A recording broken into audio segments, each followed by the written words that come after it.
Oh, hello. It seems we have a guest. Whatever can I do for you, stranger? Oh, you're curious about my little world down there. I guess I can tell you a little about it. Let's start with its people. They shape the world down there almost as much as I do. How about a tale about a rebellious rabbit? He didn't like the roles given to him and decided to carve out his own future. Let's see how that turns out for him, shall we? Name: Peter Ravenwood. Race: silver rabbit. Sex: male. Age: 15. Height: average. Shape: toned hourglass. Magic class: silver ley line mancer. Occupation: drab tiger discount clothing store. Customer assistance. Affiliation: football team, running back. Drama club: silver jade court rabbit. Family: Vincent Cotton, father. Daisy 13, mother. Relationships: Calvin Mills, king. Dylan Ravenwood, hatter. Mayday Ravenwood, hare. Chris Casper, dormouse. Aiden Soom, boyfriend alpha. Walker Lowe, boyfriend / Cheshire / beta. Sam Vesper, best friend. Logan Primcrest, confidant. Peter, a silver rabbit, hailing from Primeverse 2, possesses a friendly and outgoing nature. His determination to defy the rigid social hierarchy of his origins, coupled with his unique perspective on what defines prey from predator, has endeared him to many. Peter is always willing to lend an ear or a paw to anyone in need, protectively standing up against bullies and those who discriminate against others. He dedicates much of his time to football practice and working at the Drab Tiger alongside his teammates. Background: Peter's life began on a rabbit breeding farm defined by a strict class system. His mother, Daisy, belonged to the breeding class, granting her the freedom to roam the farm, but never to leave its confines. This also meant she was denied education, a privilege reserved for the higher classes. As Peter grew, he diligently assisted his mother in her daily life. This caught the attention of those in the administrative class.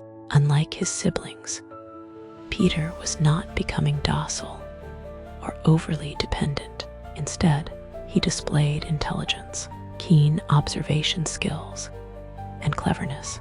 Recognizing his potential, they swiftly removed him from the breeding program and nurtured him with administrator's milk, which further fueled his rapidly developing mind. At the age of 5, Peter was enrolled in school alongside other promising children. He was awestruck by the world beyond the farm and quickly developed a fervent fascination with it. Here, individuals could pursue any path they desired. No one could dictate their place. He befriended Sam Vesper, a quiet and shy skunk boy, bonding over their mutual love of sports. However, this newfound freedom came with its own challenges, primarily in the form of Walker Lowe, an aggressive and cruel white tiger. Walker viewed prey animals, especially rabbits and mice, as disposable toys and punching bags. Peter and Sam both suffered at Walker's hands, often leaving Peter bruised and bloody. Once they reached middle school, Sam met an Arctic fox named Shiro Indigo. Shiro reminded Peter of Walker, but Sam vehemently disagreed. While Walker's violence stemmed from sheer cruelty, Shiro's aggression was due to his nature and upbringing. He desired to show kindness, but struggled to express it. Unconvinced, Peter questioned how Sam could be so certain. Sam explained that Shiro was his alpha, a bond between predator and prey that allowed him to feel Shiro's intentions and understand the softer heart beneath his rough exterior. Sam hoped to help Shiro embrace that gentler side. This bond amazed Peter and sparked a yearning in him to find his own alpha one day. When Peter was 11, he won a trivia contest at a school fair and eagerly brought the prize home to his mother, a simple brain teaser he hoped she would enjoy. To his surprise, Daisy not only enjoyed it, but became obsessed with it, her mind stimulated in a way it never had been before. Seeing her joy, Peter told her to keep it. Later that day, however, an administrator returned it, explaining that such things were not meant for someone like his mother, stating that everyone had a place and purpose within the farm, decided in their youth. The administrator then added Peter too would one day slot into his assigned role and truly understand what he meant. This idea horrified Peter. A life devoid of choice or freedom was the last thing he desired. He ran off, spending the night at Sam's house. The next day, Walker, having been scolded by his parents, was in a foul mood. Spotting Peter, he immediately began his torment, calling Peter worthless and disgusting, claiming his only purpose was to please others. Peter finally snapped, demanding to know why Walker specifically targeted him. Walker scoffed, repeating his belief that prey like rabbits and mice were easily replaceable, betting there were at least 10 other rabbits waiting to take Peter's place. Peter wanted to argue, but the thought of the breeding farm flooded his mind.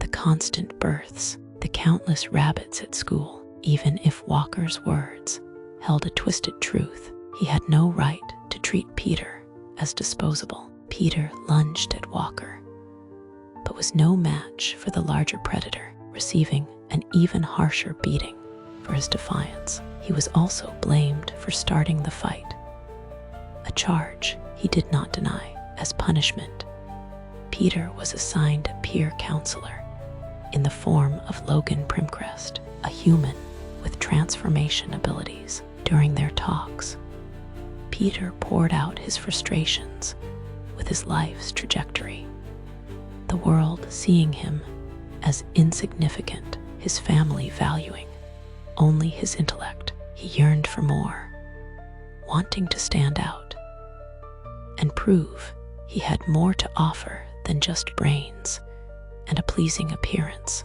Logan agreed wholeheartedly, but cautioned that impulsive fights wouldn't change anything. If Peter was to fight, he needed to learn how to win against stronger opponents. Logan then offered to train him. By the time he was 13, Peter could effectively use an opponent's strength against them. He joined the soccer team, hoping to utilize his newfound skills. However, it proved too easy. His superior speed made it feel monotonous. Sam suggested the football team, a contact sport that would likely present a greater challenge. Moreover, Sam and Shiro were already on the team. On his first day of practice, Peter saw Aiden Soom, a wolf, and the team's defensive line. Peter's heart ached with a sudden longing.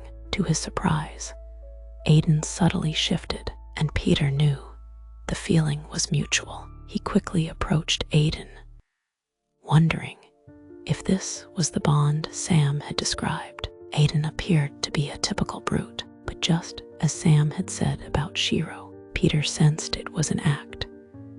He saw a well of kindness, a gentle heart, and an affectionate nature waiting to be discovered by the right person.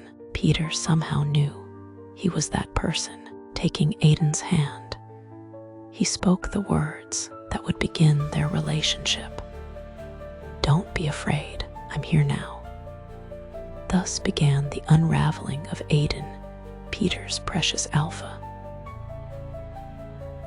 One day, when Peter was 14, Walker approached, intent on delivering another beating. This time, however, Peter was ready. He used Walker's strength against him, easily overpowering the once formidable predator. Peter briefly considered retaliating with the same cruelty Walker had shown him, but Logan's words about fighting solving nothing resonated through him. Instead, Peter did something unexpected. He kissed Walker, a deep and intimate kiss that positioned Walker as Peter's beta, the traditional prey role in a relationship. To Peter's surprise, Walker readily submitted, breaking down into sobs that initially worried Peter. When Peter pulled back, Walker explained that Peter had done nothing wrong. These were tears of happiness, the first he had felt in his life. Walker confessed that he had always felt different from his family, unable to relate to their obsession with dominance over prey animals. He was ashamed that it took being defeated by a prey animal to reveal what he had been missing. He wasn't a vicious predator, he was a beta. This was rare, but not impossible, he explained. And because Peter had brought this out in him, Peter must be more than a submissive. He must be a switch. Again, rare but not impossible. Walker's entire body then glowed, a sign that he had manifested a Mancy. When Peter asked what it was, Walker replied, "Comfort Mancy." This ability had been dormant within him, surfacing now that he had embraced his true desires. Walker pleaded with Peter to take him in, acknowledging his past cruelty and understanding. If Peter found him unforgivable, but no one else would understand or accept him as he was now, as he wanted to be. Peter knew that feeling of isolation all too well, the rarity of true acceptance. He simply couldn't abandon Walker to such loneliness. If Walker had harbored these feelings all along, then perhaps his bullying had been a desperate cry for help. Much like Aiden and Shiro, Peter kissed Walker again, promising not to leave him behind. Walker clung to Peter, thanking him profusely. Soon after, Peter, Walker, and Aiden formed a close-knit trouple. A year later, Peter met Calvin Mills, a healer and a Chartreuse king. Calvin was intervening in a bullying incident, protecting Dylan and Mayday, Ravenwood, a Chartreuse hatter, and Hare, respectively. And a part of Calvin's court, apparently, some students were bullying them for being a part of the mad community. Peter was impressed by Calvin's willingness to stand up for others. He asked Calvin why he'd interfered when the bullies were leaving him alone. Calvin stated that ensuring your own safety wasn't enough. True strength lay in the willingness to lend that strength to others. Calvin offered to teach Peter this and to help him break free from his family's grasp. Peter readily agreed, becoming Calvin's silver rabbit. Chris Casper, a mouse, and another prey animal on the football team soon joined their circle as their dormouse. When Minerva Ravenwood, the creator of the Chartreuse courts, reclaimed her place within her family, Calvin's entire court was adopted into the Ravenwood family. Peter now divides his time between football, his work at the Drab Tiger, and assisting his court in any way he can. Personality: Peter was born with a sweet and gentle nature, driven by a desire to help those around him and foster growth in himself and others. The harsh realities of the farm's class system and the prejudiced view of prey animals disillusioned him somewhat. However, instead of succumbing to these expectations or despair, Peter chose to forge his own path. This journey led him to a love for sports, particularly football, and helped him embrace his romantic identity as a switch, resulting in loving relationships with two remarkable boyfriends. With his optimistic outlook and his commitment to improving the lives of those around him, Peter has become a central and positive figure in his community. Appearance: Peter's silver-colored fur possesses a luxurious quality that appears both incredibly soft and inviting to the touch. The bright silver, a result of Peter's chosen court and role, the silver is shimmering and catches the light with every movement, giving his coat a subtle, sparkling effect. His eyes, the color of a deep rose, are large and expressive, often conveying a gentle kindness that draws others in. This inherent softness in his gaze can sometimes lead those unfamiliar with his true nature to misjudge him, mistaking his compassion for a lack of strength. A misconception they quickly learn is a significant error. His toned hourglass shape speaks to an underlying athleticism and agility, hinting at the speed and surprising strength he possesses, a testament to his training and active lifestyle abilities. Puzzle professional: Peter has an exceptional talent for puzzles and problem solving. When faced with a challenge, he can quickly analyze the situation, drawing upon his knowledge to devise creative solutions. He frequently utilizes this ability to help his football team develop effective strategies against formidable opponents. Fast feet: Peter possesses incredible speed, a trait inherent to his rabbit physiology that has been further enhanced by Logan's training.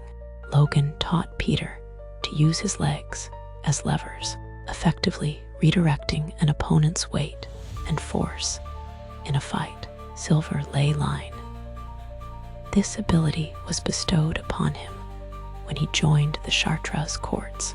It allows Peter to travel to any location where he has previously been, navigating along the world's ley lines. This is particularly useful as silver rabbits lack access to the white rabbit roads.